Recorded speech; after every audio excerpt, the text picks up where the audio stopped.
ਮਾਂ ਮੇਰੇ ਦਫ਼ਤਰ ਦੇ ਕੁਝ ਦੋਸਤ ਰਾਤ ਨੂੰ ਡਿਨਰ ਪਰ ਆਉਣਗੇ। ਉਹਨਾਂ ਦੇ ਲਈ ਖਾਣਾ ਤਿਆਰ ਰੱਖਣਾ। ਦੀਪਕ ਨੇ ਆਪਣੀ ਮਾਂ ਰਾਜਵਿੰਦਰ ਜੀ ਨੂੰ ਕਿਹਾ। ਕਿੰਨੇ ਲੋਕਾਂ ਦਾ ਖਾਣਾ ਬਣਾਉਣਾ ਹੈ ਪੁੱਤ? ਰਾਜਵਿੰਦਰ ਜੀ ਨੇ ਖੰਘਦੇ ਹੋਏ ਪੁੱਛਿਆ। ਪਹਿਲਾਂ ਤਾਂ ਤੁਸੀਂ ਖਾਂਸੀ ਕਰਨਾ ਬੰਦ ਕਰੋ। ਪੂਰੇ ਘਰ ਵਿੱਚ ਖੰਘਦੀ ਫਿਰਦੀ ਹੋ। ਤੁਹਾਨੂੰ ਇੰਨਾ ਵੀ ਨਹੀਂ ਪਤਾ ਕਿ ਮੂੰਹ ਪਰ ਹੱਥ ਰੱਖ ਕੇ ਖਾਂਸੀ ਕਰਨੀ ਚਾਹੀਦੀ। ਚੰਗਾ ਲੱਗਦਾ ਹੈ ਕਿ? ਦੀਪਕ ਗੁੱਸੇ ਨਾਲ ਚੀਕਿਆ ਤਾਂ ਉਸਦੀ ਪਤਨੀ ਸੰਗੀਤਾ ਨੂੰ ਤਾਂ ਮੌਕਾ ਮਿਲ ਗਿਆ ਆਪਣੀ ਸੱਸ ਪਰ ਗੁੱਸਾ ਕਰਨੇ ਦਾ। ਇਹ ਗੱਲ ਤਾਂ ਮੈਂ ਇਹਨਾਂ ਨੂੰ ਸਮਝਾ ਕੇ ਥੱਕ ਗਈ ਹਾਂ। ਘਰ ਵਿੱਚ ਬੱਚੇ ਵੀ ਹਨ ਅਤੇ ਖੁੱਲ੍ਹੇ ਮੂੰਹ ਖਾਂਸੀ ਕਰਦੀ ਰਹਿੰਦੀ ਹਨ। ਇਹਨਾਂ ਨੂੰ ਤਾਂ ਇੰਨਾ ਵੀ ਨਹੀਂ ਪਤਾ ਕਿ ਖਾਂਸੀ ਕਰਦੇ ਸਮੇਂ ਘੱਟ ਤੋਂ ਘੱਟ ਮੂੰਹ ਪਰ ਹੱਥ ਹੀ ਰੱਖ ਲੈਣਾ। ਪੁੱਤ, ਕਿੰਨੀ ਵਾਰ ਤਾਂ ਤੈਨੂੰ ਕਿਹਾ ਹੈ ਕਿ ਮੈਨੂੰ ਡਾਕਟਰ ਦੇ ਕੋਲ ਲੈ ਚੱਲੋ, ਨਹੀਂ ਤਾਂ ਮੈਨੂੰ ਕੁਝ ਪੈਸੇ ਦੇ ਦਿਓ ਦਵਾਈ ਲਿਆਉਣ ਦੇ ਲਈ। ਠੀਕ ਹੈ ਮਾਂ, ਅੱਜ ਸੰਗੀਤਾ ਤੁਹਾਨੂੰ ਡਾਕਟਰ ਦੇ ਕੋਲ ਲੈ ਜਾਏਗੀ ਅਤੇ ਦਵਾਈ ਦਵਾ ਦੇਵੇਗੀ, ਦੀਪਕ ਨੇ ਕਿਹਾ ਤਾਂ ਸੰਗੀਤਾ ਇਸ ਦੇ ਵਿਰੋਧ ਵਿੱਚ ਬੋਲੀ। ਅਰੇ ਕੁਝ ਨਹੀਂ ਹੈ ਮਾਂ ਜੀ ਨੂੰ, ਇਹ ਖਾਂਸੀ ਸਿਰਫ ਇਹਨਾਂ ਦੀ ਚਟੋਰੀ ਜ਼ੁਬਾਨ ਦੀ ਵਜ੍ਹਾ ਨਾਲ ਹੈ। ਕੁਝ ਵੀ ਖੱਟਾ ਮਿੱਠਾ ਖਾ ਲੈਂਦੀ ਹਨ ਅਤੇ ਫਿਰ ਖੰਘਦੀ ਰਹਿੰਦੀ ਹਨ। ਦਿਨ ਭਰ ਉਲਟਾ ਸਿੱਧਾ ਖਾਣੇ ਪਰ ਰੋਕ ਲਗਾਉਣਗੀ ਤਾਂ ਖਾਂਸੀ ਆਪ ਹੀ ਠੀਕ ਹੋ ਜਾਵੇਗੀ। ਦੀਪਕ ਨੇ ਆਪਣੀ ਪਤਨੀ ਸੰਗੀਤਾ ਦੀ ਗੱਲ ਪਰ ਸਹਿਮਤੀ ਜਤਾਈ ਅਤੇ ਉਸ ਨੂੰ ਕਿਹਾ, ਦੁਪਹਿਰ ਨੂੰ ਮੇਰਾ ਇੱਕ ਜ਼ਰੂਰੀ ਲੈਟਰ ਘਰ ਪਰ ਆਉਣ ਵਾਲਾ ਹੈ, ਉਹ ਲੈ ਕੇ ਰੱਖ ਲੈਣਾ। ਰਾਤ ਦਾ ਖਾਣਾ ਤੂੰ ਹੀ ਬਣਾ ਦੇਣਾ। ਮਾਂ ਜੀ ਦੀ ਸਿਹਤ ਠੀਕ ਨਹੀਂ ਹੈ। ਮੇਰੇ 4-5 ਦੋਸਤ ਦਫ਼ਤਰ ਤੋਂ ਆਉਣਗੇ ਤਾਂ ਵਧੀਆ ਜਿਹਾ ਖਾਣਾ ਬਣਾਉਣਾ। ਇਸ ਪਰ ਸੰਗੀਤਾ ਬੋਲੀ, ਮੈਂ ਤਾਂ ਅੱਜ ਸ਼ੋਪਿੰਗ ਪਰ ਜਾਣਾ ਹੈ ਅਤੇ ਫਿਰ ਸ਼ਾਮ ਨੂੰ ਮੇਰੀ ਕਿੱਟੀ ਪਾਰਟੀ ਵੀ ਹੈ। ਮੈਨੂੰ ਤਾਂ ਟਾਈਮ ਨਹੀਂ ਮਿਲ ਪਾਏਗਾ। ਅਰੇ ਇੱਕ ਦਿਨ ਦੇ ਲਈ ਆਪਣੀ ਕਿੱਟੀ ਪਾਰਟੀ ਕੈਂਸਲ ਕਰ ਦੇ ਅਤੇ ਰਾਤ ਨੂੰ ਵਧੀਆ ਜਿਹਾ ਖਾਣਾ ਬਣਾ ਕੇ ਰੱਖਣਾ। ਮੈਂ ਚੱਲਦਾ ਹਾਂ। ਅਜਿਹਾ ਕਹਿ ਕੇ ਦੀਪਕ ਤਾਂ ਆਪਣੇ ਦਫ਼ਤਰ ਦੇ ਲਈ ਨਿਕਲ ਗਿਆ, ਪਰ ਸੰਗੀਤਾ ਨੂੰ ਭਰਵੱਟੀਆਂ ਚੜ੍ਹ ਗਈਆਂ। ਪਤੀ ਦੇ ਦਫ਼ਤਰ ਜਾਣੇ ਦੇ ਬਾਅਦ ਉਹ ਆਪਣੀ ਸੱਸ ਪਰ ਬਰਸ ਪਈ। ਕੋਈ ਕੰਮ ਨਾ ਕਰਨਾ ਪਵੇ ਇਸ ਲਈ ਤੁਸੀਂ ਖਾਂਸੀ ਦਾ ਬਹਾਨਾ ਬਣਾ ਕੇ ਬੈਠ ਜਾਂਦੀ ਹੋ। ਮੈਂ ਸਭ ਜਾਣਦੀ ਹਾਂ। ਤੁਹਾਨੂੰ ਹੋਰ ਕੁਝ ਕੰਮ ਤਾਂ ਹੈ ਨਹੀਂ ਤਾਂ ਇਹੀ ਕੰਮ ਕਰ ਲੈਂਦੀ। ਵੈਸੇ ਵੀ ਦਿਨ ਭਰ ਬਿਸਤਰ ਪਰ ਹੀ ਪਈ ਰਹਿੰਦੀ ਹੋ, ਮੁਫ਼ਤ ਦੀ ਰੋਟੀਆਂ ਹੀ ਤੋੜਦੀ ਹੋ। ਆਪਣੇ ਲਈ ਇਹੋ ਜਿਹੀਆਂ ਸ਼ਰਮਨਾਕ ਗੱਲਾਂ ਸੁਣ ਕੇ ਰਾਜਵਿੰਦਰ ਜੀ ਦੀ ਅੱਖਾਂ ਵਿੱਚ ਹੰਝੂ ਆ ਗਏ। ਉਹਨਾਂ ਦੀ ਖਾਂਸੀ ਲਗਾਤਾਰ ਚੱਲ ਰਹੀ ਸੀ। ਇਹੋ ਵਿੱਚ ਉਹਨਾਂ ਨੇ ਕੁਝ ਬੋਲਣਾ ਜ਼ਰੂਰੀ ਨਹੀਂ ਸਮਝਿਆ। ਉਹ ਆਪਣੇ ਕਮਰੇ ਵਿੱਚ ਚਲੀ ਗਈ। ਜਲਦੇ ਭੁੰਦੇ ਹੋਏ ਸੰਗੀਤਾ ਨੇ ਕਿਸੇ ਤਰ੍ਹਾਂ ਡਿਨਰ ਤਾਂ ਬਣਾ ਦਿੱਤਾ, ਪਰ ਜਦ ਮਹਿਮਾਨ ਖਾਣਾ ਖਾ ਕੇ ਚਲੇ ਗਏ ਤਾਂ ਝੂਠੇ ਭਾਂਡਿਆਂ ਦਾ ਢੇਰ ਜਿਉਂ ਦਾ ਤਿਉਂ ਪਿਆ ਰਿਹਾ। ਅਗਲੇ ਦਿਨ ਸਵੇਰੇ ਜਦ ਰਾਜਵਿੰਦਰ ਜੀ ਮੰਦਿਰ ਤੋਂ ਪੂਜਾ ਕਰਕੇ ਵਾਪਿਸ ਮੁੜੀ ਤਾਂ ਦੇਖਿਆ ਪੁੱਤ ਨੂੰ ਕਿਤੇ ਜਾਣੇ ਦੇ ਲਈ ਤਿਆਰ ਖੜੇ ਸੀ। ਆਪਣੀ ਸੱਸ ਨੂੰ ਦੇਖਦੇ ਹੀ ਸੰਗੀਤਾ ਬੋਲੀ, ਥੋੜ੍ਹੇ ਜਿਹੇ ਭਾਂਡੇ ਰੱਖੇ ਹਨ, ਧੋ ਕੇ ਰੱਖ ਦੇਣਾ ਅਤੇ ਰਾਤ ਦਾ ਖਾਣਾ ਬਣਾ ਕੇ ਰੱਖ ਦੇਣਾ। ਅਸੀਂ ਲੋਕ ਦੇਰ ਨਾਲ ਆਵਾਂਗੇ। ਦੀਪਕ ਨੇ ਵੀ ਆਪਣੀ ਪਤਨੀ ਦੀ ਹਾਂ ਵਿੱਚ ਹਾਂ ਮਿਲਾ ਦਿੱਤੀ। ਅੱਜ ਐਤਵਾਰ ਸੀ ਅਤੇ ਦੋਨੋਂ ਆਪਣੇ ਬੱਚਿਆਂ ਨੂੰ ਲੈ ਕੇ ਸਵੇਰ ਦਾ ਨਾਸ਼ਤਾ ਕਰਕੇ ਬਾਹਰ ਜਾ ਰਹੇ ਸੀ। ਕਿੱਥੇ ਜਾ ਰਹੇ ਸੀ ਇਹ ਰਾਜਵਿੰਦਰ ਜੀ ਨੂੰ ਵੀ ਨਹੀਂ ਪਤਾ ਸੀ। ਨਾ ਤਾਂ ਉਹ ਪੁੱਛਣੇ ਦੀ ਹਿੰਮਤ ਕਰ ਸਕਦੀ ਸੀ ਅਤੇ ਨਾ ਹੀ ਪੁੱਤ ਨੂੰ ਕਦੀ ਦੱਸਦੇ ਸੀ। ਰਾਜਵਿੰਦਰ ਜੀ ਨੇ ਰਸੋਈ ਵਿੱਚ ਜਾ ਕੇ ਦੇਖਿਆ ਤਾਂ ਝੂਠੇ ਭਾਂਡਿਆਂ ਦਾ ਵੱਡਾ ਢੇਰ ਉਹਨਾਂ ਨੂੰ ਚਿੜ ਰਿਹਾ ਸੀ। ਕੁਝ ਦਿਨ ਬੀਤੇ। ਰਾਜਵਿੰਦਰ ਜੀ ਦੀ ਸਿਹਤ ਹੁਣ ਜ਼ਿਆਦਾ ਖਰਾਬ ਰਹਿਣ ਲੱਗੀ ਸੀ। ਮਾਂ ਦੀ ਵਿਗੜਦੀ ਹਾਲਤ ਨੂੰ ਦੇਖਦੇ ਹੋਏ ਇੱਕ ਦਿਨ ਦੀਪਕ ਉਹਨਾਂ ਨੂੰ ਡਾਕਟਰ ਦੇ ਕੋਲ ਲੈ ਗਿਆ। ਚੈੱਕਅਪ ਕਰਾਣੇ ਦੇ ਬਾਅਦ ਪਤਾ ਚੱਲਿਆ ਕਿ ਲਗਾਤਾਰ ਖਾਂਸੀ ਰਹਿਣ ਦੀ ਵਜ੍ਹਾ ਨਾਲ ਉਹਨਾਂ ਨੂੰ ਟੀਵੀ ਦੀ ਬਿਮਾਰੀ ਹੋ ਗਈ ਹੈ ਅਤੇ ਇਸ ਦਾ ਇਲਾਜ ਲੰਬਾ ਚੱਲੇਗਾ। ਰਾਜਵਿੰਦਰ ਜੀ ਦਾ ਇਲਾਜ ਸ਼ੁਰੂ ਕੀਤਾ ਗਿਆ। ਕੁਝ ਦਿਨਾਂ ਤੱਕ ਤਾਂ ਉਹਨਾਂ ਨੂੰ ਲਗਾਤਾਰ ਦਵਾਈ ਦਿੱਤੀ ਗਈ, ਪਰ ਫਿਰ ਜ਼ਿਆਦਾ ਖਰਚੇ ਦੇ ਡਰ ਤੋਂ ਦੀਪਕ ਦਵਾਈ ਲਿਆਉਣ ਵਿੱਚ ਵੀ ਆਨਾਕਾਨੀ ਕਰਨ ਲੱਗਾ। ਹੁਣ ਉਹਨਾਂ ਦੀ ਹਾਲਤ ਫਿਰ ਤੋਂ ਵਿਗੜਨ ਲੱਗੀ ਸੀ। ਹਾਲੇ 5 ਸਾਲ ਪਹਿਲਾਂ ਹੀ ਰਾਜਵਿੰਦਰ ਜੀ ਬੜੀ ਖੁਸ਼ੀ ਨਾਲ ਸੰਗੀਤਾ ਨੂੰ ਆਪਣੇ ਘਰ ਦੀ ਨੂੰਹ ਬਣਾ ਕੇ ਲਿਆਈ ਸੀ, ਪਰ ਸੰਗੀਤਾ ਨੇ ਤਾਂ ਆਉਂਦੇ ਹੀ ਘਰ ਦਾ ਨਕਸ਼ਾ ਬਦਲ ਦਿੱਤਾ। ਆਉਂਦੇ ਹੀ ਉਹ ਆਪਣੀ ਮਨਮਾਨੀ ਕਰਨ ਲੱਗੀ ਅਤੇ ਦੀਪਕ ਨੂੰ ਵੀ ਆਪਣੇ ਚੱਕਰ ਵਿੱਚ ਲੈ ਲਿੱਤਾ। ਦੀਪਕ ਪਹਿਲਾਂ ਤੋਂ ਹੀ ਆਪਣੀ ਮਾਂ ਦੀ ਕਦਰ ਨਹੀਂ ਕਰਦਾ ਸੀ। ਰਹੀ ਸਹੀ ਕਸਰ ਸੰਗੀਤਾ ਨੇ ਵੀ ਪੂਰੀ ਕਰ ਦਿੱਤੀ। ਸੰਗੀਤਾ ਪੂਰੇ ਘਰ ਨੂੰ ਆਪਣੇ ਅਨੁਸਾਰ ਹੀ ਚਲਾਉਂਦੀ ਸੀ। ਉਸਦੀ ਮਰਜ਼ੀ ਦੇ ਬਿਨਾਂ ਘਰ ਦਾ ਇੱਕ ਪੱਤਾ ਵੀ ਨਹੀਂ ਹਿੱਲ ਸਕਦਾ ਸੀ। ਉੱਥੇ ਹੀ ਰਾਜਵਿੰਦਰ ਜੀ ਦੀ ਸਥਿਤੀ ਘਰ ਵਿੱਚ ਰੱਖਿਆ ਪੁਰਾਣਾ ਸਮਾਨ ਜਿਵੇਂ ਹੀ ਸੀ। ਜਦ ਪੁੱਤ ਹੀ ਉਹਨਾਂ ਦੀ ਕਦਰ ਨਹੀਂ ਕਰਦਾ ਸੀ ਤਾਂ ਨੂੰਹ ਕੀ ਕਰੇਗੀ। ਦੀਪਕ ਸੰਗੀਤਾ ਦੇ ਸਾਹਮਣੇ ਹੀ ਰਾਜਵਿੰਦਰ ਜੀ ਨੂੰ ਕੁਝ ਵੀ ਕਹਿ ਦਿੰਦਾ ਸੀ, ਜਿਸ ਕਾਰਨ ਸੰਗੀਤਾ ਹੋਰ ਸਿਰ ਪਰ ਚੜ੍ਹ ਗਈ ਸੀ।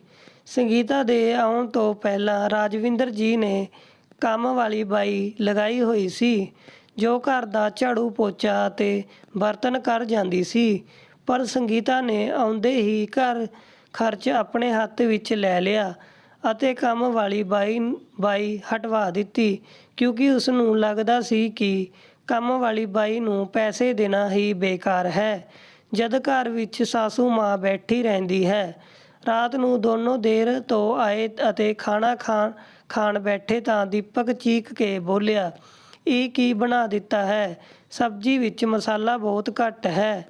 ਮਾਂ, ਤੁਹਾਨੂੰ ਖਾਣਾ ਬਣਾਉਣਾ ਢੰਗ ਨਾਲ ਨਹੀਂ ਆਉਂਦਾ ਹੈ ਕਿ? ਇਸ ਤੋਂ ਵਧੀਆ ਤਾਂ ਅਸੀਂ ਬਾਹਰ ਹੀ ਖਾ ਕੇ ਆ ਜਾਂਦੇ। ਆਖਿਰ ਇੰਨਾ ਕਮਾ ਕਿਸ ਲਈ ਰਿਹਾ ਹਾਂ?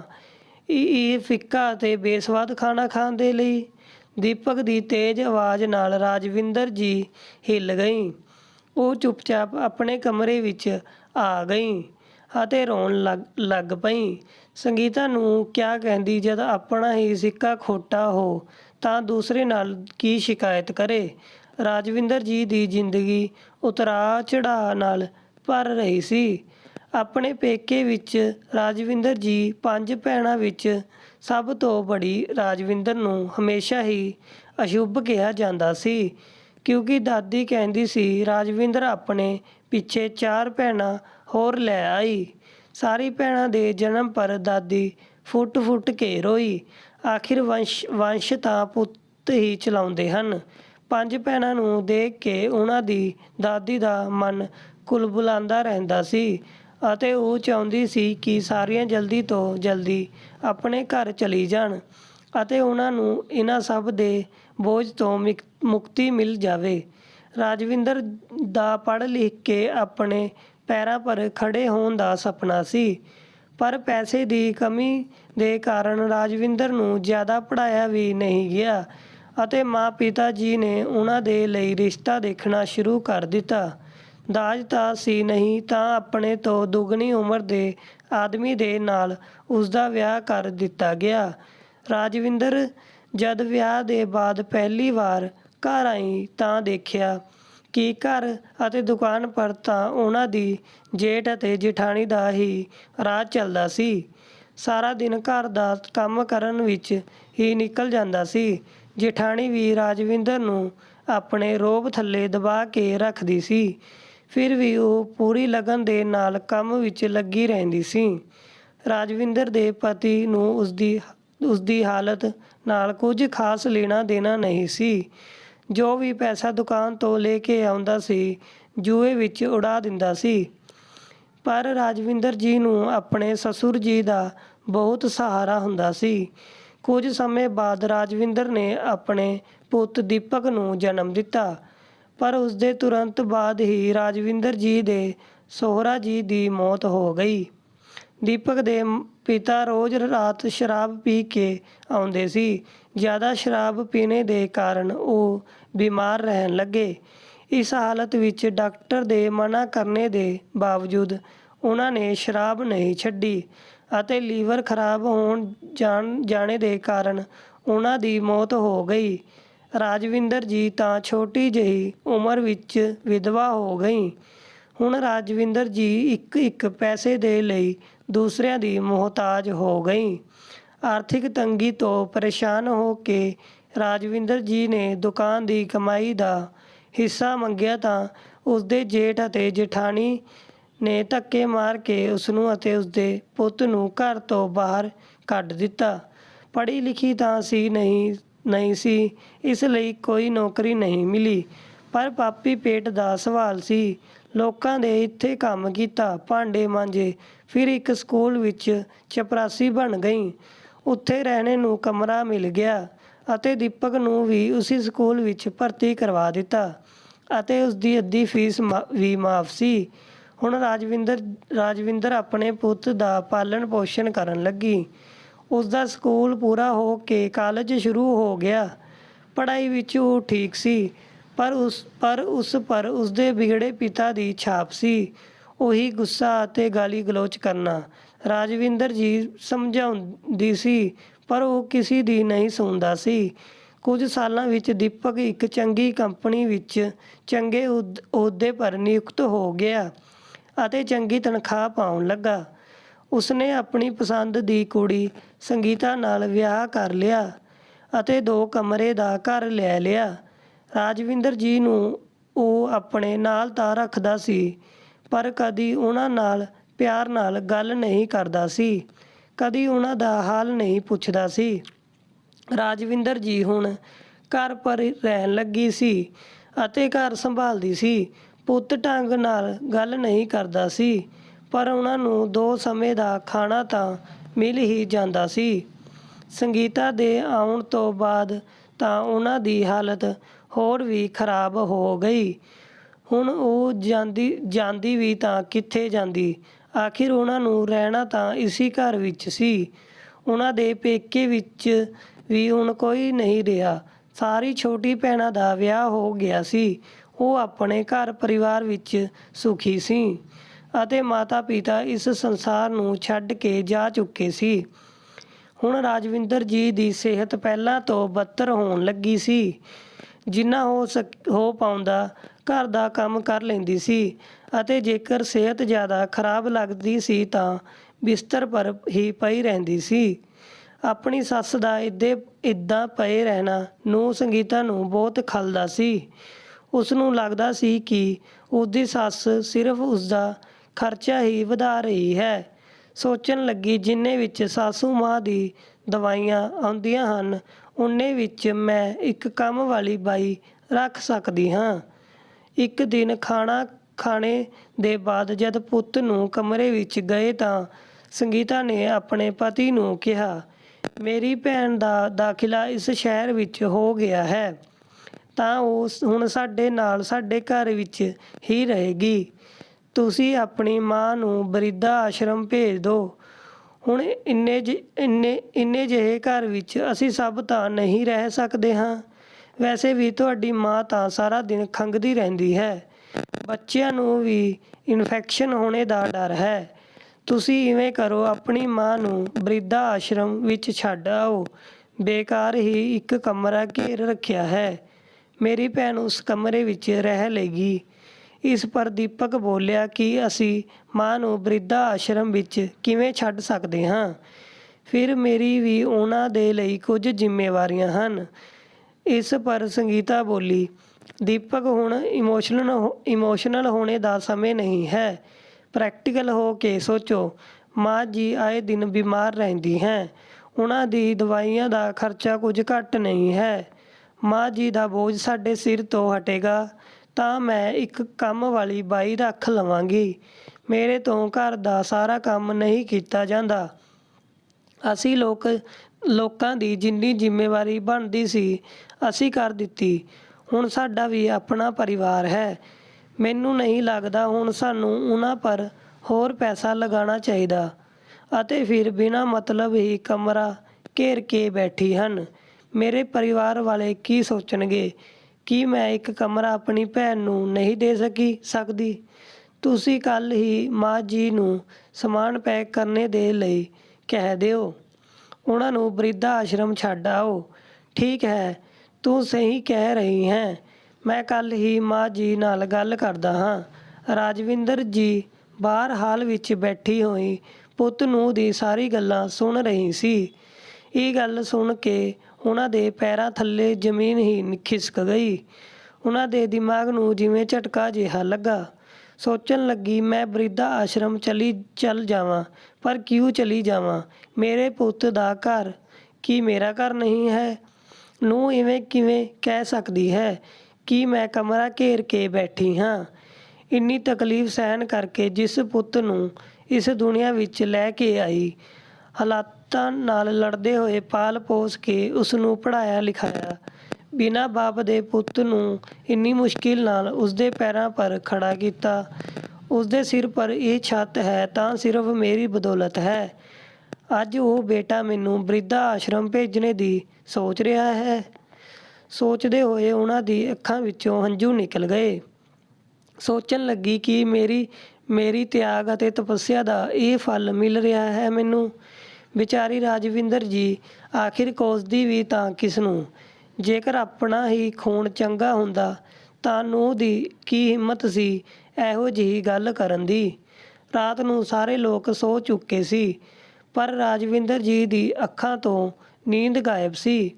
ਸਾਰੀ ਰਾਤ ਆਪਣੇ ਕਮਰੇ ਵਿੱਚ ਪਈ ਕੁਰਸੀ ਪਰ ਬੈਠੀ ਰਹੀ ਅਤੇ ਅੱਖਾਂ ਤੋਂ ਹੰਝੂ ਵਹਾਉਂਦੀ ਰਹੀ। ਸੋਚਣ ਲੱਗੀ ਕਿ ਜੇਕਰ ਕਮਰਾ ਖਾਲੀ ਕਰਵਾਉਣਾ ਹੀ ਸੀ ਤਾਂ ਇਸ ਦੇ ਲਈ ਮੈਨੂੰ ਬਿਰਧ ਆਸ਼ਰਮ ਭੇਜਣ ਦੀ ਕੀ ਜ਼ਰੂਰਤ ਆ ਪਈ? ਮੈਂ ਤਾਂ ਹਾਲ ਵਿੱਚ ਵੀ ਸੋ ਜਾਂਦੀ, ਨਹੀਂ ਤਾਂ ਸਟੋਰ ਰੂਮ ਵਿੱਚ ਹੀ ਰਹਿ ਲੈਂਦੀ। ਸੋਚਦੇ ਸੋਚਦੇ ਉਹਨਾਂ ਦੀ ਅੱਖਾਂ ਤੋਂ ਹੰਝੂ ਫਿਰ ਤੋਂ ਵਹਿਣ ਲੱਗੇ ਅਤੇ ਫਿਰ ਤੋਂ ਉਹਨਾਂ ਨੂੰ ਖਾਂਸੀ ਛਿੜ ਗਈ। ਸੋਚਿਆ ਕਿ ਪੁੱਤ ਨੂੰ ਗਰਮ ਪਾਣੀ ਦੇ ਦੇਣੇ ਨੂੰ ਬੋਲਾਂ। ਫਿਰ ਅਚਾਨਕ ਖਿਆਲ ਆਇਆ, ਕਿਹੜਾ ਪੁੱਤ? ਹੁਣ ਉਹ ਪੁੱਤ ਆਪਣਾ ਰਿਹਾ ਹੀ ਕਿੱਥੇ? ਅਗਲੇ ਦਿਨ ਦੀਪਕ ਅਤੇ ਸੰਗੀਤਾ ਸਵੇਰੇ ਉੱਠੇ ਤਾਂ ਦੇਖਿਆ ਕਿ ਮਾਂ ਜੀ ਤਾਂ ਹਲੇ ਉੱਠੀ ਹੀ ਨਹੀਂ। ਸੋਚਣ ਲੱਗੇ ਕਿ ਮਾਂ ਉੱਠੇ ਤਾਂ ਬਿਰਧ ਆਸ਼ਰਮ ਭੇਜਣੇ ਦੀ ਗੱਲ ਕਰਨ। 1 ਘੰਟਾ ਬੀਤਣੇ ਦੇ ਬਾਅਦ ਵੀ ਜਦ ਮਾਂ ਜੀ ਕਮਰੇ ਤੋਂ ਬਾਹਰ ਨਹੀਂ ਨਿਕਲੀ ਤਾਂ ਦੀਪਕ ਅਤੇ ਸੰਗੀਤਾ ਨੇ ਮਾਂ ਜੀ ਦੇ ਕਮਰੇ ਦਰਵਾਜ਼ਾ ਖੋਲ੍ਹਿਆ ਅਤੇ ਅੰਦਰ ਗਏ। ਪਰ ਇਹ ਕਿ ਮਾਂ ਤਾਂ ਉੱਥੇ ਸੀ ਹੀ ਨਹੀਂ। ਅਲਮਾਰੀ ਖੋਲ੍ਹ ਕੇ ਦੇਖਿਆ ਤਾਂ ਮਾਂ ਜੀ ਦੇ ਕੱਪੜੇ ਵੀ ਗਾਇਬ ਸੀ। ਉਹ ਦੋਨੋਂ ਸੋਚਣ ਲੱਗੇ, ਆਖਿਰ ਮਾਂ ਸਾਨੂੰ ਬਿਨਾਂ ਦੱਸੇ ਜਾ ਕਿੱਥੇ ਸਕਦੀ ਹੈ? ਇੰਨੇ ਵਿੱਚ ਦੀਪਕ ਦੀ ਨਜ਼ਰ ਮਾਂ ਜੀ ਦੇ ਬਿਸਤਰ ਪਰ ਰੱਖੀ ਇੱਕ ਚਿੱਠੀ ਦੀ ਤਰਫ ਗਈ। ਦੇਖਦੇ ਹੀ ਦੀਪਕ ਚਿੱਠੀ ਦੀ ਤਰਫ ਗਿਆ ਅਤੇ ਜਲਦੀ ਨਾਲ ਖੋਲ੍ਹ ਕੇ ਉਸ ਨੂੰ ਪੜ੍ਹਨ ਲੱਗਾ। ਚਿੱਠੀ ਵਿੱਚ ਲਿਖਿਆ ਸੀ, ਮੇਰੇ ਪਿਆਰੇ ਪੁੱਤ ਦੀਪਕ, ਹਮੇਸ਼ਾ ਸੁਖੀ ਰਹੋ। ਮੇਰੇ ਪੁੱਤ ਨੂੰ ਮੇਰੇ ਬਾਰੇ ਵਿੱਚ ਕੀ ਸੋਚਦੇ ਹਨ ਇਹ ਜਾਣਨ ਦੇ ਬਾਵਜੂਦ ਵੀ ਨਾ ਜਾਣੇ ਕਿਉਂ ਮੇਰੇ ਮਨ ਤੋਂ ਤੁਹਾਡੇ ਲਈ ਦੁਆਵਾਂ ਹੀ ਨਿਕਲ ਰਹੀਆਂ ਹਨ। ਮੇਰੇ ਆਪਣਾ ਪੁੱਤ ਹੁੰਦੇ ਹੋਏ ਵੀ ਤੂੰ ਮੇਰੇ ਤੋਂ ਇੰਨਾ ਪਰਾਇਆ ਕਿਵੇਂ ਹੋ ਗਿਆ? ਇਹ ਗੱਲ ਸਮਝਣਾ ਤਾਂ ਸ਼ਾਇਦ ਮੇਰੇ ਲਈ ਸੰਭਵ ਹੀ ਨਹੀਂ ਹੈ। ਨਾ ਜਾਣੇ ਕਿਉਂ ਇੱਕ ਮਾਂ ਬੁਢਾਪੇ ਵਿੱਚ ਪਹੁੰਚ ਕੇ ਆਪਣੇ ਹੀ ਪੁੱਤ ਅਤੇ ਨੂੰਹ ਪਰ ਬੋਝ ਬਣ ਜਾਂਦੀ ਹੈ। ਤੁਸੀਂ ਮੇਰੇ ਭਵਿੱਖ ਦੇ ਬਾਰੇ ਵਿੱਚ ਕੀ ਸੋਚ ਰਹੇ ਹੋ? ਉਹ ਸਭ ਤਾਂ ਮੈਂ ਰਾਤ ਨੂੰ ਹੀ ਸੁਣ ਲਿਆ ਸੀ, ਪਰ ਮੈਨੂੰ ਮੇਰੀ ਅੱਗੇ ਦੀ ਜ਼ਿੰਦਗੀ ਕਿਵੇਂ ਕੱਟਣੀ ਹੈ ਇਸ ਗੱਲ ਦਾ ਫੈਸਲਾ ਮੈਂ ਤੁਸੀਂ ਲੋਕਾਂ ਨੂੰ ਬਿਲਕੁਲ ਨਹੀਂ ਕਰਨ ਦੇਵਾਂਗੀ। ਮੈਂ ਤੇਰੀ ਮਾਂ ਹਾਂ, ਕੋਈ ਨਿਰਜੀਵ ਸਮਾਨ ਨਹੀਂ ਜੋ ਚੁੱਕਿਆ ਅਤੇ ਘਰ ਤੋਂ ਬਾਹਰ ਸੁੱਟ ਦਿੱਤਾ। ਮੈਂ ਸਿਰਫ ਬੁੱਢੀ ਹੋਈ ਹਾਂ, ਪਰ ਲਾਚਾਰ ਬਿਲਕੁਲ ਵੀ ਨਹੀਂ। ਮੈਂ ਤੁਸੀਂ ਲੋਕਾਂ ਦਾ ਘਰ ਛੱਡ ਕੇ ਹਮੇਸ਼ਾ ਦੇ ਲਈ ਜਾ ਰਹੀ ਹਾਂ ਅਤੇ ਉਮੀਦ ਹੈ ਕਿ ਮੇਰੇ ਨਾਲ ਹੀ ਤੁਹਾਡੇ ਸਿਰ ਪਰ ਪਿਆ ਬੋਝ ਵੀ ਖਤਮ ਹੋ ਜਾਵੇਗਾ। ਭਗਵਾਨ ਤੁਹਾਡਾ ਭਲਾ ਕਰੇ। ਤੁਹਾਡੀ ਅਭਾਗੀ ਮਾਂ। ਚਿੱਠੀ ਪੜ੍ਹ ਕੇ 2 ਪਲ ਦੇ ਲਈ ਦੀਪਕ ਦੀ ਅੱਖਾਂ ਵਿੱਚ ਹੰਝੂ ਆ ਗਏ। ਉਸ ਨੂੰ ਪਛਤਾਵਾ ਵੀ ਹੋਇਆ, ਪਰੰਤੂ ਸਿਰਫ ਕੁਝ ਸਮੇਂ ਦੇ ਲਈ ਹੀ। ਥੋੜ੍ਹੀ ਦੇਰ ਬਾਅਦ ਹੀ ਸੰਗੀਤਾ ਦੀ ਭੈਣ ਸੁਮਨ ਘਰ ਪਹੁੰਚ ਗਈ ਅਤੇ ਫਿਰ ਘਰ ਦਾ ਮਾਹੌਲ ਇਵੇਂ ਹੋ ਗਿਆ ਕਿ ਜਿਵੇਂ ਕੁਝ ਹੋਇਆ ਹੀ ਨਾ ਹੋਵੇ। ਰਾਤ ਤੱਕ ਦੀਪਕ ਅਤੇ ਸੰਗੀਤਾ ਮਾਂ ਜੀ ਨੂੰ ਭੁੱਲ ਚੁੱਕੇ ਸੀ। ਖਾਣਾ ਬਾਹਰ ਤੋਂ ਮੰਗਵਾਇਆ ਗਿਆ ਸੀ ਅਤੇ ਉਹ ਲੋਕ ਖਾਣੇ ਦਾ ਆਨੰਦ ਲੈਂਦੇ ਹੋਏ ਹੱਸੀ ਮਖੌਲ ਕਰਨ ਵਿੱਚ ਮੁਸ਼ੱਗਲ ਹੋ ਗਏ। ਰਾਜਵਿੰਦਰ ਜੀ ਆਪਣੇ ਕੱਪੜੇ ਅਤੇ ਥੋੜ੍ਹਾ ਜਿਹਾ ਸਮਾਨ ਲੈ ਕੇ ਹੀ ਘਰ ਤੋਂ ਚਲੀ ਗਈ। ਇੱਕ ਦਿਨ ਪਹਿਲਾਂ ਹੀ ਰਾਜਵਿੰਦਰ ਜੀ ਨੂੰ ਵਿਧਵਾ ਪੈਨਸ਼ਨ ਮਿਲੀ ਸੀ, ਤਾਂ ਸਭ ਤੋਂ ਪਹਿਲਾਂ ਉਸ ਪੈਸਿਆਂ ਨਾਲ ਉਹਨਾਂ ਨੇ ਆਪਣੇ ਲਈ ਦਵਾਈਆਂ ਖਰੀਦੀ। ਉਹਨਾਂ ਨੇ ਮਨ ਹੀ ਮਨ ਸੋਚ ਲਿਆ ਸੀ ਕਿ ਉਹਨਾਂ ਨੂੰ ਕੀ ਕਰਨਾ ਹੈ। ਤੁਰੰਤ ਆਪਣੇ ਤੋਂ ਛੋਟੀ ਭੈਣ ਨੂੰ ਫ਼ੋਨ ਲਗਾਇਆ ਅਤੇ ਉਸ ਨੂੰ ਆਪਣੇ ਪੀਹਰ ਵਾਲੇ ਘਰ ਦੇ ਵਿੱਚ ਮਿਲਣ ਦੇ ਲਈ ਬੁਲਾਇਆ। ਕਾਫੀ ਸਾਲਾਂ ਤੋਂ ਉਹ ਘਰ ਬੰਦ ਪਿਆ ਸੀ। ਉੱਥੇ ਰਹਿੰਦਾ ਵੀ ਤਾਂ ਕੌਣ? ਮਾਂ-ਪਿਤਾ ਜੀ ਤਾਂ ਕਾਫੀ ਸਾਲ ਪਹਿਲਾਂ ਹੀ ਚੱਲ ਬਸੇ ਸੀ ਅਤੇ ਭੈਣਾਂ ਦਾ ਕੋਈ ਭਾਈ ਸੀ ਨਹੀਂ ਜੋ ਉਸ ਘਰ ਦੀ ਰੌਣਕ ਨੂੰ ਬਰਕਰਾਰ ਰੱਖਦਾ। ਰਾਜਵਿੰਦਰ ਦੀ ਗੱਲਾਂ ਵਿੱਚ ਪਰੇਸ਼ਾਨੀ ਦੀ ਝਲਕ ਦੇਖ ਕੇ ਉਸਦੀ ਛੋਟੀ ਭੈਣ ਨੇ ਹੋਰ ਭੈਣਾਂ ਨੂੰ ਵੀ ਬੁਲਾਵਾ ਭੇਜ ਦਿੱਤਾ।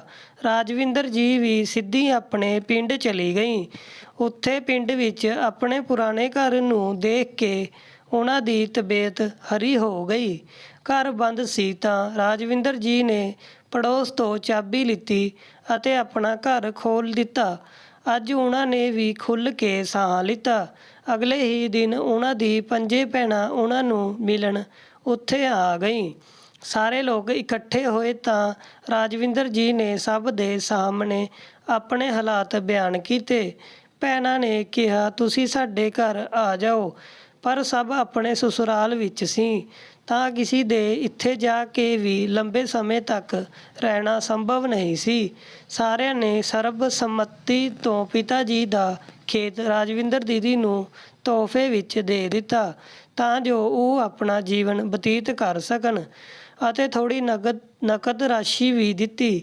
ਰਾਜਵਿੰਦਰ ਜੀ ਨੇ ਆਪਣੀ ਮੌਜੂਦਾ ਲੋੜਾਂ ਨੂੰ ਪੂਰਾ ਕਰਨ ਦੇ ਲਈ ਉਹਨਾਂ ਪੈਸਿਆਂ ਨੂੰ ਰੱਖ ਲਿਆ, ਪਰ ਨਾਲ ਹੀ ਇਹ ਵਾਅਦਾ ਵੀ ਕੀਤਾ ਕਿ ਭਵਿੱਖ ਵਿੱਚ ਉਹ ਉਹਨਾਂ ਦੇ ਪੈਸੇ ਵਾਪਿਸ ਮੋੜ ਦੇਗੀ। ਚਾਰੇ ਭੈਣਾਂ ਦੇ ਲਈ ਵੀ ਇਹ ਘਾਟੇ ਦਾ ਸੌਦਾ ਨਹੀਂ ਸੀ, ਕਿਉਂਕਿ ਉਹਨਾਂ ਨੂੰ ਆਪਣਾ ਮਾਇਕਾ ਵਾਪਸ ਮਿਲ ਚੁੱਕਾ ਸੀ, ਜਿੱਥੇ ਚਾਰੇ ਭੈਣਾਂ ਸਮੇਂ-ਸਮੇਂ ਪਰ ਕੁਝ ਦਿਨ ਬਿਤਾਉਣੇ ਆ ਜਾਇਆ ਕਰਦੀ ਸੀ। ਸਮੇਂ ਦੇ ਨਾਲ ਰਾਜਵਿੰਦਰ ਜੀ ਬਿਲਕੁਲ ਤੰਦਰੁਸਤ ਹੋ ਚੁੱਕੀ ਸੀ। ਰਾਜਵਿੰਦਰ ਜੀ ਨੂੰ ਘਰ ਅਤੇ ਖੇਤ ਮਿਲ ਗਏ। ਆਪਣੇ ਪਿਤਾ ਤੋਂ ਉਹਨਾਂ ਨੂੰ ਖੇਤੀ ਦਾ ਚੰਗਾ ਗਿਆਨ ਮਿਲਿਆ ਹੋਇਆ ਸੀ ਤਾਂ ਉਹਨਾਂ ਨੇ ਖੇਤਾਂ ਵਿੱਚ ਮਜ਼ਦੂਰ ਲਗਾ ਦਿੱਤੇ। ਮਜ਼ਦੂਰਾਂ ਨੇ ਉਹਨਾਂ ਦੇ ਦੱਸੇ ਗਏ ਤਰੀਕੇ ਨਾਲ ਖੇਤੀ ਕੀਤੀ ਅਤੇ ਫਸਲਾਂ ਵਧਣ ਲੱਗ ਪਈਆਂ।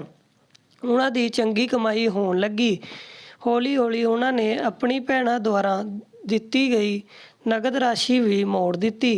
ਸਾਰੀਆਂ ਭੈਣਾਂ ਵਿੱਚ ਬੜੀ ਹੋਣ ਦੇ ਨਾਤੇ ਇੱਕ ਮਾਂ ਦੀ ਤਰ੍ਹਾਂ ਸਾਰਿਆਂ ਨੂੰ ਤੀਜ ਤਿਉਹਾਰ ਪਰ ਚੰਗੇ-ਚੰਗੇ ਗਿਫਟ ਵੀ ਦੇਣ ਲੱਗੀ। ਆਪਣੇ ਖਾਣੇ-ਪੀਣੇ ਦਾ ਇੰਤਜ਼ਾਮ ਕਰਕੇ ਉਹ ਬਾਕੀ ਰੁਪਏ ਸਮਾਜ ਸੇਵਾ ਵਿੱਚ ਲਗਾਉਣ ਲੱਗੀ। ਇੱਕ ਵਿਧਵਾ ਹੋਣੇ ਦਾ ਦੁੱਖ ਉਹਨਾਂ ਤੋਂ ਬਿਹਤਰ ਹੋਰ ਕੌਣ ਸਮਝ ਸਕਦਾ ਸੀ। ਇਸ ਲਈ ਉਹ ਆਪਣੇ ਜੈਸੀ ਹੋਰ ਵਿਧਵਾ ਔਰਤਾਂ ਅਤੇ ਬਜ਼ੁਰਗਾਂ ਦੀ ਮਦਦ ਕਰਨ ਲੱਗੀ। ਉਹਨਾਂ ਦੀ ਸਮਾਜ ਸੇਵਾ ਦੇ ਪਿੰਡ ਭਰ ਵਿੱਚ ਚਰਚੇ ਹੋਣ ਲੱਗੇ। ਕਈ ਸਮਾਜ ਸੇਵੀ ਸੰਸਥਾਵਾਂ ਵੀ ਅੱਗੇ ਆ ਕੇ ਉਹਨਾਂ ਦਾ ਸਹਿਯੋਗ ਕਰਨ ਲੱਗੀ। ਹੁਣ ਰਾਜਵਿੰਦਰ ਜੀ ਖੁਸ਼ ਰਹਿਣ ਲੱਗੀ। ਉਹਨਾਂ ਨੂੰ ਆਪਣੇ ਜੀਵਨ ਦਾ ਇੱਕ ਮਕਸਦ ਮਿਲ ਗਿਆ ਸੀ। ਅਕਸਰ ਆਪਣੇ ਪੁੱਤ ਨੂੰ ਯਾਦ ਕਰਕੇ ਉਹਨਾਂ ਦੀ ਅੱਖਾਂ ਨਮ ਹੋ ਜਾਇਆ ਕਰਦੀ ਸੀ, ਪਰ ਉਹਨਾਂ ਨੇ ਖੁਦ ਨੂੰ ਕਦੀ ਕਮਜ਼ੋਰ ਨਹੀਂ ਪੈਣ ਦਿੱਤਾ। ਉਹਨਾਂ ਨੇ ਆਪਣੇ ਹੀ ਘਰ ਵਿੱਚ ਕੁੜੀਆਂ ਦੇ ਲਈ ਇੱਕ ਸਕੂਲ ਖੋਲ੍ਹ ਲਿਆ ਸੀ, ਜਿੱਥੇ ਪਿੰਡ ਦੀ ਕੁੜੀਆਂ ਨੂੰ ਮੁਫਤ ਸਿੱਖਿਆ ਦਿੱਤੀ ਜਾਂਦੀ ਸੀ ਤਾਂ ਕਿ ਪਿੰਡ ਦੀ ਕੁੜੀਆਂ ਆਪਣੇ ਪੈਰਾਂ ਪਰ ਖੜੀ ਹੋ ਸਕੇ ਅਤੇ ਪੜ੍ਹ ਲਿਖ ਕੇ ਆਪਣਾ ਭਵਿੱਖ ਬਣਾ ਸਕੇ। ਉਹਨਾਂ ਨੂੰ ਆਪਣੇ ਪਤੀ ਅਤੇ ਪੁੱਤ ਪਰ ਨਿਰਭਰ ਨਾ ਰਹਿਣਾ ਪਵੇ। ਉਹ ਨਹੀਂ ਚਾਹੁੰਦੀ ਸੀ ਕਿ ਜੈਸਾ ਉਹਨਾਂ ਦੇ ਨਾਲ ਹੋਇਆ ਇਵੇਂ ਉਹਨਾਂ ਦੇ ਪਿੰਡ ਦੀ ਹੋਰ ਕੁੜੀਆਂ ਦੇ ਨਾਲ ਵੀ ਹੋ। ਸਮੇਂ ਦੇ ਨਾਲ ਉਹਨਾਂ ਨੇ ਖੁਦ ਨੂੰ ਵੀ ਅਪਡੇਟ ਕੀਤਾ। ਸਿਰਫ 2 ਸਾਲਾਂ ਦੇ ਅੰਦਰ ਹੀ ਪੁੱਤ ਦੇ ਘਰ ਵਿੱਚ ਨੂੰਹ ਤੋਂ ਦੱਬੀ ਰਹਿਣ ਵਾਲੀ ਰਾਜਵਿੰਦਰ ਜੀ ਅੱਜ ਇੱਕ ਸੁਪਰ ਐਕਟਿਵ ਸਮਾਜ ਸੇਵਿਕਾ ਵਿੱਚ ਬਦਲ ਹੋ ਚੁੱਕੀ ਸੀ। ਰਾਜਵਿੰਦਰ ਜੀ ਦੀ ਲੋਕਪ੍ਰਿਯਤਾ ਪਿੰਡ ਤੋਂ ਹੋ ਕੇ ਹੁਣ ਸ਼ਹਿਰਾਂ ਵਿੱਚ ਵਧਣ ਲੱਗੀ। ਉਹਨਾਂ ਨੇ ਛੋਟੀ-ਛੋਟੀ ਕੋਸ਼ਿਸ਼ਾਂ ਤੋਂ ਬੜੇ-ਬੜੇ ਕੰਮ ਕਰ ਦਿੱਤੇ। ਉਹਨਾਂ ਨੂੰ ਕਈ ਸੰਸਥਾਵਾਂ ਨੇ ਵੀ ਸਨਮਾਨਿਤ ਕੀਤਾ ਅਤੇ ਸਹਿਯੋਗ ਦਿੱਤਾ। ਇੱਕ ਦਿਨ ਜਦ ਸਵੇਰੇ ਅਖਬਾਰ ਖੋਲ੍ਹਿਆ ਤਾਂ ਆਪਣੀ ਮਾਂ ਦੀ ਫੋਟੋ ਅਤੇ ਪ੍ਰਸਿੱਧੀ ਦੇਖ ਕੇ ਉਸਦਾ ਸਿਰ ਚਕਰਾ ਗਿਆ। ਉਹਨਾਂ ਨੂੰ ਬਹੁਤ ਬੜਾ ਸਨਮਾਨ ਅਤੇ ਨਕਦ ਰਾਸ਼ੀ ਮਿਲਣ ਵਾਲੀ ਸੀ। ਉਸ ਨੂੰ ਆਪਣੀ ਮਾਂ ਦੇ ਬਾਰੇ ਵਿੱਚ ਪਤਾ ਚੱਲਿਆ ਤਾਂ ਉਸ ਨੇ ਆਪਣੀ ਪਤਨੀ ਨੂੰ ਵੀ ਦੱਸਿਆ। ਇਸ ਪਰ ਸੰਗੀਤਾ ਦੀਪਕ ਨੂੰ ਕਹਿਣ ਲੱਗੀ, ਅਸੀਂ ਉਹਨਾਂ ਦੇ ਇਕਲੌਤੇ ਪੁੱਤ ਨੂੰ ਹਾਂ। ਉਹ ਆਪਣੀ ਜਾਇਦਾਦ ਸਾਨੂੰ ਨਹੀਂ ਦੇਣਗੀ ਤਾਂ ਕਿਸ ਨੂੰ ਦੇਣਗੀ? ਆਖਿਰ ਇਸ ਜਾਇਦਾਦ ਪਰ ਹੱਕ ਤਾਂ ਸਾਡਾ ਹੀ ਬਣਦਾ ਹੈ। ਜਾਇਦਾਦ ਦੇ ਲਾਲਚ ਵਿੱਚ ਦੋਨੋਂ ਪਿੰਡ ਦੇ ਲਈ ਤੁਰੰਤ ਰਵਾਨਾ ਹੋ ਗਏ। ਪਹੁੰਚੇ ਤਾਂ ਨੌਕਰ ਨੇ ਦੱਸਿਆ ਕਿ ਰਾਜਵਿੰਦਰ ਜੀ ਕਿਸੇ ਸਮਾਗਮ ਦਾ ਉਦਘਾਟਨ ਕਰਨ ਦੇ ਲਈ ਬਾਹਰ ਗਏ ਹਨ। ਥੋੜ੍ਹੀ ਦੇਰ ਵਿੱਚ ਆਉਂਦੀ ਹੀ ਹੋਣਗੀ।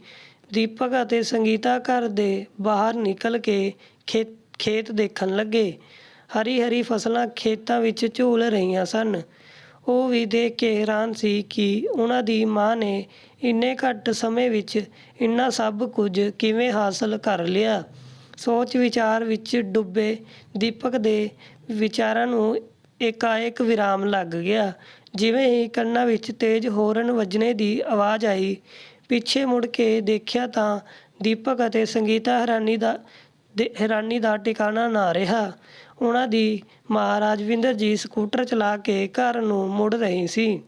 ਸੰਗੀਤਾ ਵੀ ਦੇਖ ਕੇ ਹੈਰਾਨ ਸੀ ਕਿ ਉਹ ਬੇਚਾਰੀ ਜਿਹੀ ਰਾਜਵਿੰਦਰ ਜੀ ਕਦੀ ਆਪਣੀ ਦਵਾਈ ਦੇ ਲਈ ਵੀ ਉਹਨਾਂ ਦੇ ਸਾਹਮਣੇ ਮਿੰਨਤਾਂ ਕਰਦੀ ਸੀ, ਅੱਜ ਸਮਾਜ ਦੀ ਸਨਮਾਨਿਤ ਮਹਿਲਾ ਬਣ ਚੁੱਕੀ ਸੀ। ਉਹਨਾਂ ਦੇ ਚਿਹਰੇ ਪਰ ਆਤਮ ਵਿਸ਼ਵਾਸ ਸਾਫ਼ ਝਲਕ ਰਿਹਾ ਸੀ। ਆਪਣੇ ਪੁੱਤ ਨੂੰ ਇੱਕ ਵਾਰ ਦੇਖ ਕੇ ਤਾਂ ਰਾਜਵਿੰਦਰ ਜੀ ਦੇ ਮਨ ਵਿੱਚ ਮਮਤਾ ਜਾਗ ਉੱਠੀ ਸੀ, ਪਰ ਫਿਰ ਉਸ ਮਮਤਾ ਨੂੰ ਆਪਣੇ ਦਿਲ ਦੇ ਕਿਸੇ ਕੋਨੇ ਵਿੱਚ ਸਮੇਟ ਕੇ ਮਜ਼ਬੂਤੀ ਨਾਲ ਬੋਲੀ, ਹੁਣ ਇੱਥੇ ਕੀ ਕਰਨ ਆਏ ਹੋ ਤੁਸੀਂ ਲੋਕ? ਮਾਂ, ਅਸੀਂ ਤੁਹਾਨੂੰ ਘਰ ਵਾਪਿਸ ਲੈਣ ਆਏ ਹਾਂ। ਸਾਨੂੰ ਆਪਣੇ ਕੀਤੇ ਦਾ ਬਹੁਤ ਪਛਤਾਵਾ ਹੈ। ਹੁਣ ਤੁਸੀਂ ਅਣਜਾਣ ਲੋਕਾਂ ਦੇ ਨਾਲ ਨਹੀਂ ਰਹੋਗੀ। ਆਪਣੇ ਘਰ ਵਿੱਚ ਆਪਣੇ ਪਰਿਵਾਰ ਦੇ ਲੋਕਾਂ ਨਾਲ ਰਹੋਗੀ। ਆਪਣੀ ਖੇਤੀ ਤੁਸੀਂ ਮੇਰੇ ਹਵਾਲੇ ਕਰ ਦਿਓ। ਇਹ ਜ਼ਿੰਮੇਵਾਰੀ ਮੈਂ ਲੈ ਲਵਾਂਗਾ। ਮੇਰੇ ਹੁੰਦੇ ਹੋਏ ਮੇਰੀ ਮਾਂ ਇੰਨਾ ਕੰਮ ਕਰੇ, ਹੁਣ ਇਹ ਮੈਂ ਬਿਲਕੁਲ ਬਰਦਾਸ਼ਤ ਨਹੀਂ ਕਰੂੰਗਾ। ਦੀਪਕ ਦਾ ਸਾਥ ਦੇਣ ਲਈ ਸੰਗੀਤਾ ਵੀ ਬੋਲੀ, ਹਾਂ ਮਾਂ ਜੀ, ਹੁਣ ਤੁਹਾਡੇ ਪੁੱਤ ਨੂੰ ਆ ਗਏ ਹਨ। ਤੁਹਾਨੂੰ ਕੰਮ ਕਰਨ ਦੀ ਕੋਈ ਜ਼ਰੂਰਤ ਨਹੀਂ ਹੈ। ਅਸੀਂ ਸਭ ਸੰਭਾਲ ਲਵਾਂਗੇ। ਰਾਜਵਿੰਦਰ ਜੀ ਜੋ ਆਪਣੇ ਪੁੱਤ ਅਤੇ ਨੂੰਹ ਨੂੰ ਚੰਗੀ ਤਰ੍ਹਾਂ ਜਾਣਦੀ ਸੀ, ਉਹਨਾਂ ਦੇ ਲਾਲਚ ਨੂੰ ਤੁਰੰਤ ਪਹਿਚਾਣ ਗਈ। ਮੈਨੂੰ ਤੁਹਾਡੇ ਤੋਂ ਇਸੇ ਗੱਲ ਦੀ ਉਮੀਦ ਸੀ, ਜੋ ਆਪਣੀ ਸਗੀ ਮਾਂ ਨੂੰ ਘਰ ਤੋਂ ਕੱਢ ਕੇ ਬੇਸਹਾਰਾ ਕਰ ਸਕਦੇ ਹਨ। ਉਹ ਇਹਨਾਂ ਬੇਸਹਾਰਾ ਅਤੇ ਬੇਘਰ ਲੋਕਾਂ ਦੇ ਬਾਰੇ ਵਿੱਚ ਕਿਉਂ ਸੋਚਣਗੇ? ਤੁਸੀਂ ਲੋਕਾਂ ਨੂੰ ਕੀ ਲੱਗਦਾ ਹੈ ਮੈਂ ਤੁਹਾਡੇ ਬਹਿਕਾਵੇ ਵਿੱਚ ਆ ਜਾਊਂਗੀ? ਪੁੱਤ, ਤੁਸੀਂ ਲੋਕਾਂ ਤੋਂ ਹੀ ਮੈਂ ਸਿੱਖਿਆ ਹੈ ਕਿ ਦੁਨੀਆ ਵਿੱਚ ਸਗੇ ਵੀ ਆਪਣੇ ਨਹੀਂ ਹੁੰਦੇ। ਜਿਨ੍ਹਾਂ ਲੋਕਾਂ ਨੂੰ ਤੁਸੀਂ ਪਰਾਇਆ ਕਹਿ ਰਹੇ ਹੋ, ਉਹ ਲੋਕ ਹਕੀਕਤ ਵਿੱਚ ਮੇਰੇ ਆਪਣੇ ਹਨ। ਅਤੇ ਹਾਂ, ਹੁਣ ਮੈਂ ਇੱਕ ਆਤਮ ਨਿਰਭਰ ਮਹਿਲਾ ਹਾਂ। ਆਪਣੇ ਪੁੱਤ ਅਤੇ ਨੂੰਹ ਪਰ ਬੋਝ ਨਹੀਂ ਹਾਂ। ਆਪਣੀ ਇਸ ਜ਼ਿੰਦਗੀ ਵਿੱਚ ਮੈਂ ਬਹੁਤ ਖੁਸ਼ ਹਾਂ। ਸੱਚ ਕਹਾਂ ਤਾਂ ਮੈਨੂੰ ਜ਼ਿੰਦਗੀ ਦਾ ਮਤਲਬ ਹੀ ਉਸ ਘਰ ਤੋਂ ਨਿਕਲਣ ਦੇ ਬਾਅਦ ਸਮਝ ਆਇਆ। ਹੁਣ ਤਾਂ ਮੈਨੂੰ ਇਹ ਸਨਮਾਨ ਭਰੀ ਜ਼ਿੰਦਗੀ ਰਾਸ ਆ ਗਈ ਹੈ। ਹੁਣ ਮੈਂ ਤੁਸੀਂ ਲੋਕਾਂ ਦੇ ਨਾਲ ਹਰਗਿਜ਼ ਰਹਿਣਾ ਨਹੀਂ ਚਾਹੁੰਦੀ। ਹੁਣ ਇਹ ਸਭ ਲੋਕ ਹੀ ਮੇਰਾ ਪਰਿਵਾਰ ਹਨ। ਮੇਰੇ ਜਿਉਂਦੇ ਜੀ ਤਾਂ ਕਿ ਮੇਰੇ ਮਰਨੇ ਦੇ ਬਾਅਦ ਵੀ ਇਸ ਜਾਇਦਾਦ ਵਿੱਚ ਤੋਂ ਤੁਹਾਨੂੰ 1 ਰੁਪਇਆ ਵੀ ਨਹੀਂ ਮਿਲੇਗਾ। ਅਰੇ ਰਾਜੂ, ਮਹਿਮਾਨ ਆਏ ਹਨ, ਇਹਨਾਂ ਦੇ ਲਈ ਕੁਝ ਚਾਹ ਨਾਸ਼ਤੇ ਦਾ ਇੰਤਜ਼ਾਮ ਕਰੋ। ਮੈਨੂੰ ਇੱਕ ਬਿਊਟੀ ਪਾਰਲਰ ਦੇ ਉਦਘਾਟਨ ਦੇ ਲਈ ਜਾਣਾ ਹੈ। 2 ਘੰਟੇ ਤੱਕ ਆਊਂਗੀ। ਮਹਿਮਾਨਾਂ ਦੀ ਖਾਤਿਰਦਾਰੀ ਅੱਛੇ ਨਾਲ ਕਰਨਾ। ਕਹਿੰਦੇ ਹੋਏ ਰਾਜਵਿੰਦਰ ਜੀ ਆਪਣਾ ਸਕੂਟਰ ਲੈ ਕੇ ਨਿਕਲ ਪਈ। ਉਹ ਦੋਨੋਂ ਹੈਰਾਨੀ ਨਾਲ ਸਕੂਟਰ ਪਰ ਜਾਂਦੀ ਹੋਈ ਆਪਣੀ ਮਾਂ ਨੂੰ ਦੇਖਦੇ ਰਹਿ ਗਏ। ਧੰਨਵਾਦ ਜੀ। ਸਟੋਰੀ ਕਿਵੇਂ ਲੱਗੀ ਲਾਈਕ ਕਮੈਂਟ ਕਰਕੇ ਜ਼ਰੂਰ ਦੱਸਿਓ ਜੀ।